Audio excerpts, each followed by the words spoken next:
merangkul-merangkul, sekarang mengajak kaum muslimin melakukan beberapa hal yang harus memang mereka lakukan, sudah bukan hal pilihan lagi.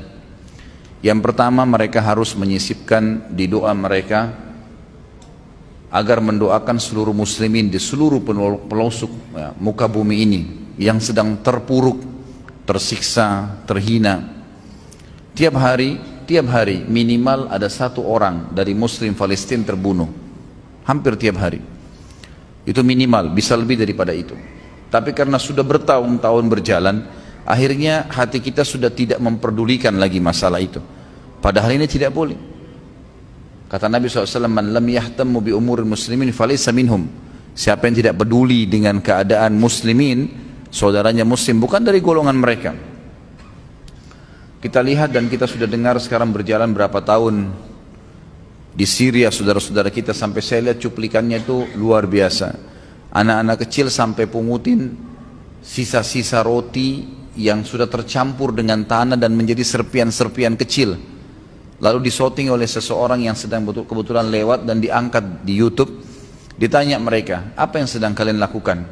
Mereka bilang, anak kecil ini kami sedang makan.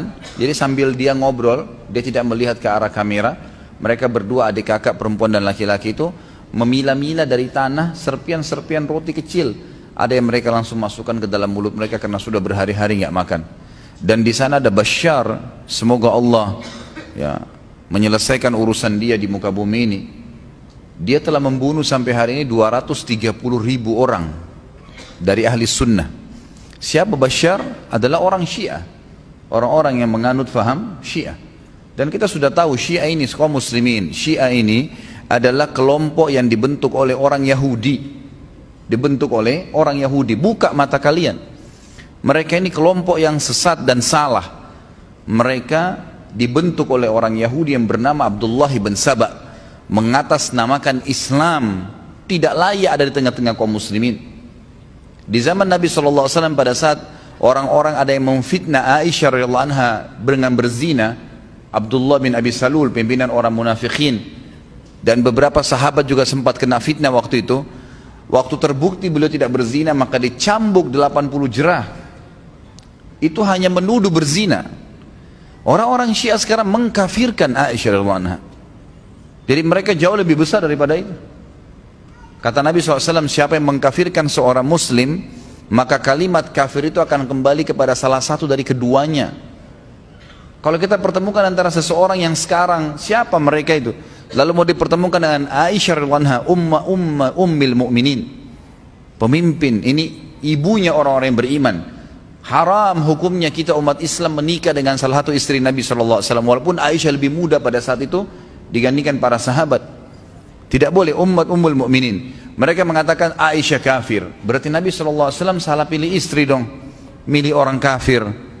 Kita tahu dalam konsep agama kita, dan orang-orang Syiah yang mengaku Islam itu pun tahu, mereka mengatakan bahwasanya orang, dan kita tahu, faham itu, kalau seorang laki-laki dan perempuan tidak bercerai di dunia, maka mereka akan bersama di mana? Di akhirat. Sampai meninggal Nabi SAW, Aisyah radhiyallahu anha tetap di bawah naungan Nabi SAW. Artinya jelas Aisyah akan bersama dengan Nabi SAW di surga. Belum lagi hadis Nabi SAW, tentu mereka tidak akui hadis-hadis ini karena sahabat dikafirkan oleh mereka. Tapi hadis sahih riwayat Hakim, kata Nabi SAW, saya tidak dinikahkan oleh Allah. Artinya pernikahan Nabi SAW Allah yang atur, kecuali dengan wanita-wanita ahli surga. Artinya semua istri saya ini ahli surga. Dalam hadis yang lain, nanti akan kita titik beratkan di tablik akbar hari Sabtu besok insya Allah, masalah Talha bin Ubaidillah. Beliau dapat pujian dari Nabi SAW karena Nabi SAW berkata kepada para istri dalam hadis Bukhari, sungguh orang yang terbaik dari umat ini adalah orang-orang yang menaungi dan memperhatikan kalian.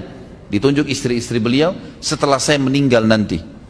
Artinya kita disuruh menghormati, menafkahi. Dan Talha bin Ubaidillah orang yang paling gerilya dalam membiayai ummahatil mu'minin setelah meninggalnya Nabi SAW. Kita disuruh biayain. Mereka mengkafirkan Abu Bakar dan Umar. Siapa Abu Bakar dan Umar? Orang yang pertama masuk Islam, muhajir, yang Allah puji mereka. Disebutkan dalam Al-Quran, Allah sudah ridha dengan mereka. Allah menyuruh, Allah mengatakan radhiyallahu anhum wa radu'an, kekal dalam Al-Quran untuk para sahabat, dan itu terutama orang-orang Muhajirin dan Ansar, dan banyak ayat yang memuji masalah ini. Pimpinan mereka, seluruh sahabat sepakat kalau ada Abu Bakar dan Umar bersama Nabi SAW, mereka tidak berani berbicara. Mereka menunggu kedua orang ini berbicara. Dan Anda kalau ikut tabligh akbar kita yang lalu tentang Abu Bakar, tentang Umar, bagaimana fadilahnya disebutkan dengan banyak, mungkin ratusan hadis Nabi SAW tentang fadilah mereka. Dan yang paling penting secara jenjang sosial, mereka adalah mertua Nabi SAW. Bagaimana bisa dikafirkan mertua Nabi sementara Nabi SAW sendiri memilih mereka sebagai mertua, dan mereka jelas meninggal dalam keadaan Islam. Subhanallah, berkedok Islam ini lalu masuk di tengah-tengah jasadnya kaum muslimin, ini berbahaya. Kalau orang Yahudi dan Nasrani jelas-jelas kafir, kita tahu mereka kafir, siap aja kita hadapin. Ini masalahnya orang-orang Syiah ini ngaku nge-Islam, ngaku Muslim, tapi ngatakan Quran kurang, harus direvisi, ada 49 juz, si fulan kafir, si fulan kafir, si fulan laknat. Apain?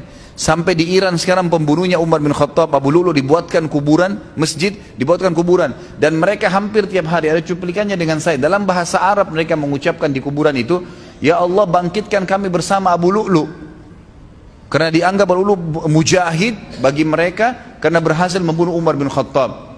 Pantas mereka dibangkitkan sama Abu Lu'lu nanti, yang jelas-jelas meninggal dalam keadaan kufur, membunuh Amir Mu'minin. Tidak ada satupun sahabat yang mendukung perbuatan Abu Lu'lu kecuali mereka. Siapa orang-orang ini? Subhanallah, masuk di tengah-tengah kubu umat, tapi umat kita ini masih tidur. 230.000 orang wahai kaum muslimin dibunuh di Syria tiap hari. Dan sejantan, kalau laki-laki itu jantan, dia akan membunuh menghadapi laki-laki. Ini enggak, perempuan, anak-anak, orang tua, semuanya dibunuh. Ini kejantanan dari mana ini, gitu kan?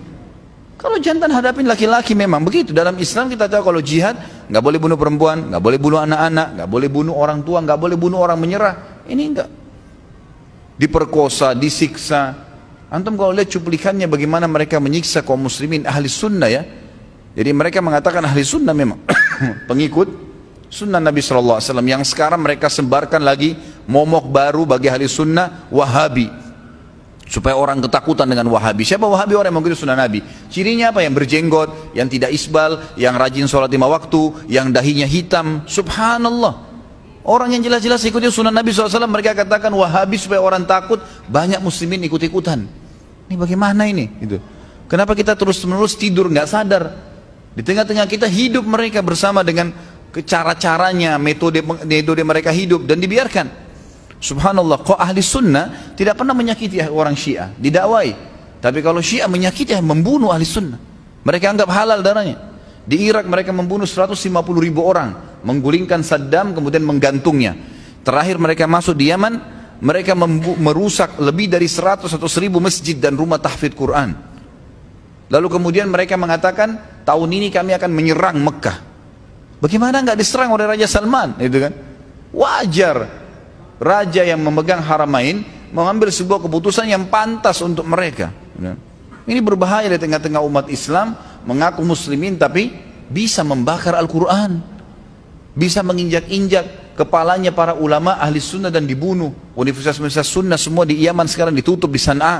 Ini perbuatan yang luar biasa. Dan subhanallah, cara mereka di Yaman kemarin adalah mereka masuk kepada pemerintah. Kemudian mereka sudah membuat militan-militan mereka, kemudian mereka masuk ke pemerintah Yaman. Kemudian mereka mengatakan, tuh kelompok-kelompok Wahabi itu, maksudnya ahli sunnah, itu orang-orang yang membuat kekacauan, teroris, tangkapin mereka. Berhasil dengan lobby-lobbyan mereka, bantuan dana, dengan saling berbagi ya, budaya ya, dan seterusnya. Akhirnya pemerintah Yaman betul-betul menganggap begitu, ditangkapin semua. Ulama-ulama ahli sunnah ditangkap-tangkapin. Setelah ditangkap-tangkapin, subhanallah, tidak ada lagi saingan mereka di lapangan. Dengan militansi yang mereka miliki, digulingkan presiden Yaman. Akhirnya apa yang terjadi? Presiden Yaman sendiri baru sadar, baru dia menyurat kepada 6 negara teluk di sekitarnya, Bahrain, Imarat, Qatar, Saudi. Mereka kirim surat, akhirnya minta tolong bantuan. Barulah dibantu dengan saudara-saudara muslimin yang ada di sana. Tapi mereka melakukan itu. Subhanallah, pola yang mereka gunakan sekarang di Indonesia sama, saudaraku. Sama pendekatan kepada pemerintahan hari-hari sekarang ini sama retorikanya di Yaman. Kita nggak mau buka mata nih. Banyak teman-teman kita sekarang bahkan di UIN yang banyak orang-orang liberal sekarang banyak menulis disertasi. Ada beberapa disertasi judulnya bahayanya Syiah terhadap NKRI. MUI mengeluarkan fatwa tentang waspada terhadap kesesatan Syiah. Sudah disebarin, semua ormas Islam yang bergabung di MUI sudah mengeluarkan fatwa itu. Dai-dai kita sudah membahas di sana sini, mengingatkan hati-hati berbahaya, gitu kan? Ini harus dibuka mata, nggak boleh tinggal diam nih melihat keadaan begini. Minimal sisipkan doa agar Allah SWT sempitkan langkah mereka atau menghilangkan mereka sekaligus dari Indonesia. Ini tidak boleh dibiarin, tidak boleh dibiarin sama sekali. Ini berbahaya sekali di tengah-tengah umat Islam. Mereka seperti racun yang masuk, seperti jarum-jarum yang banyak masuk dalam jantung umat ini. Ini tidak boleh dibiarkan. Kapan mereka berkuasa, saudaraku, pasti mereka akan membantai kaum muslimin. Karena bagi mereka ahli sunnah halal darahnya. Tidak pernah ahli sunnah mengatakan darahnya Syiah halal, tidak pernah. Kalau mereka tidak buat kerusakan, tidak pernah dipermasalahkan. Selama ini bertahun-tahun mereka masuk haji, mengatasnamakan Islam, diizinkan oleh kerajaan Saudi. Kecuali kalau mereka buat makar, baru kemudian ditangkapin. Kalau enggak dibiarkan, gitu kan? Karena masih membawa simbol Islam. Tapi kalau mereka berkuasa mustahil. Depan mata kita 3 negara sekaligus. Syria 230.000 orang. Yaman, Irak 150.000 orang. Sekarang di Yaman itu tidak tahu terhitung puluhan ribu orang sudah dibunuh, gitu kan? Begitu, jadi mereka menganggap halal. Mereka menganggap halal. Ini berbahaya sekali. Sekarang ini sudah masuk ratusan ribu jumlahnya, bukan 1.000 2.000, ratusan ribu pengungsi dari Iran. Alasannya mengungsi. Kenapa? Katanya negaranya makmur.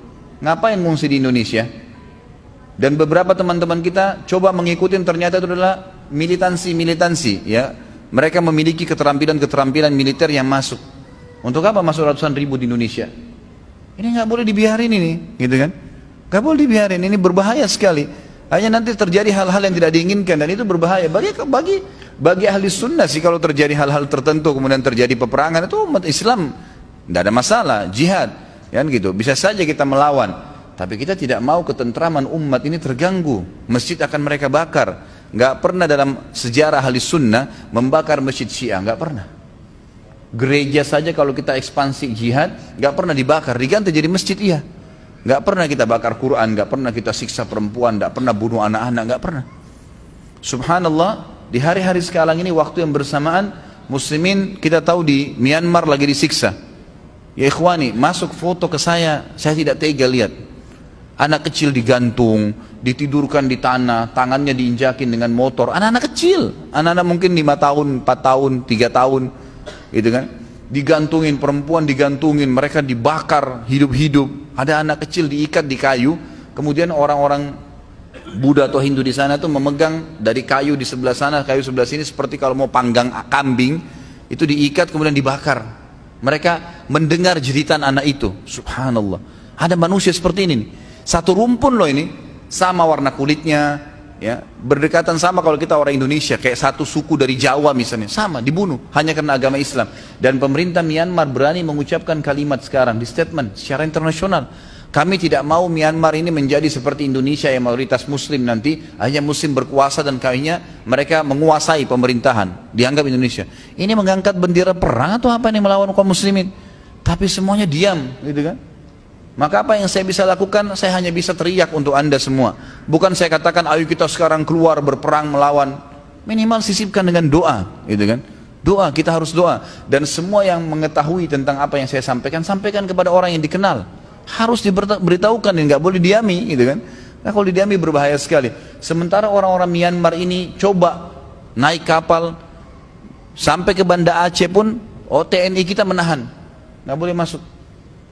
Di Malaysia mereka ditolak, di negara-negara Islam mereka ditolak. Ini ahli sunnah nih, orang-orang yang begitu sunnah Nabi SAW. Sementara orang-orang yang mengaku pengungsi dari Iran dinaungi oleh pemerintah kita, diberikan dinaungi hidupnya. Ini bagaimana ini gitu. Kenapa kok sudah terbalik semua ini masalahnya, gitu kan? Jadi mari kita sisipkan dengan doa, semoga Allah SWT memudahkan saudara-saudara kita. Mereka kelaparan, saudaraku, mereka tersiksa, keamanannya nggak ada. Antum masih bisa makan, masih bisa minum, kita masih bisa tidur. Mereka susah, pakaian aja susah, nggak berpikir pakaian, mereka ingin selamatkan diri saja. 150 orang naik kapal dibalik oleh pemerintah Myanmar, ditenggelamkan sengaja, termasuk anak-anak dan wanita. Ini nggak masuk di akal. Nggak ada orang kalau masih normal itu mau membunuh laki, perempuan dan anak-anak, dan orang tua. Tapi ini terjadi. Maka kita berdoa kepada Allah Subhanahu wa taala, Zat yang Maha Perkasa, dan kita yakin firman Allah Subhanahu wa taala, wal aqibatu littaqwa. Pasti kemenangan akan di tangan orang-orang yang bertakwa. Nggak mungkin tidak. Ya. Allah Subhanahu wa taala selalu mengatakan dalam banyak ayatnya masalah ini. Allah Subhanahu wa taala juga mengatakan dalam Al-Qur'an, kataballahu la aglibanna ana wa rusuli. Kata Allah Subhanahu wa taala, saya pasti akan memberikan kemenangan bersama dengan rasul-rasulku. Asal kita berikhtiar, berusaha. Minimal kita mendoakan, menyebarkan informasi supaya kaum muslimin menyadari masalah seperti ini. Jadi ini mesti diketahui. Allahu a'lam, ini yang saya ingin titik beratkan. Mudah-mudahan Allah Subhanahu wa taala yang menjaga umat ini, mengembalikan kemuliaannya, memberikan petunjuk kepada para wali amr kita, presiden kita, wakil presiden, para menteri-menteri, diberikan informasi tentang bahayanya orang-orang yang memang menyusup di tengah-tengah umat ini, yang memang harus mereka sadari tentang bahaya mereka, gitu kan. Jadi jangan sampai ini bahaya terhadap akidah, bahaya terhadap ketentraman NKRI, dan bahaya banyak hal yang efeknya terlalu besar, kan? Efeknya terlalu besar, kan? Mereka sudah berani menyerang Az-Zikra, masjidnya kaum muslimin. Tidak masuk di akal ahli sunnah. Sudah berani menunjukkan kekuatan. Dari mana ini ceritanya nih? Ada apa-apa masalahnya dengan masjid? Hanya karena warga Sentul masang spanduk bahwasanya kami menolak pemahaman Syiah, hak mereka. Kenapa pemahaman kalian ngawur, gitu kan? Wajar orang menolak. Enggak, nunjukkan militansi dengan kekuatan. Bagaimana bisa? Pertanyaannya, apakah ahli sunnah Indonesia membalas juga dengan menyerang Syiah? Enggak. Malah didakwain sekarang itu. Di penjara 39 itu didakwain, disampaikan, disuruh taubat. Didakwain, tidak dibalas dengan kekerasan. Tapi kalau dibiarkan terus ini maka akan berbahaya. Mudah-mudahan dengan doa-doa kita, dengan tulus kepada Allah SWT, Allah ya beritahukan dan membongkar sebenarnya siapa mereka ini, sehingga umat ini tidak sampai terpuruk lebih dalam lagi kepada hal-hal yang sudah terjadi di negara-negara Islam yang lain. Allahu a'lam. Ini mudah-mudahan Allah SWT mendengarkan doa kita dan juga memudahkan kaum muslimin untuk kembali kepada kemuliaan mereka, dan memberikan sekali lagi wali amr kita ya, jalan keluar untuk bisa menerapkan sunnah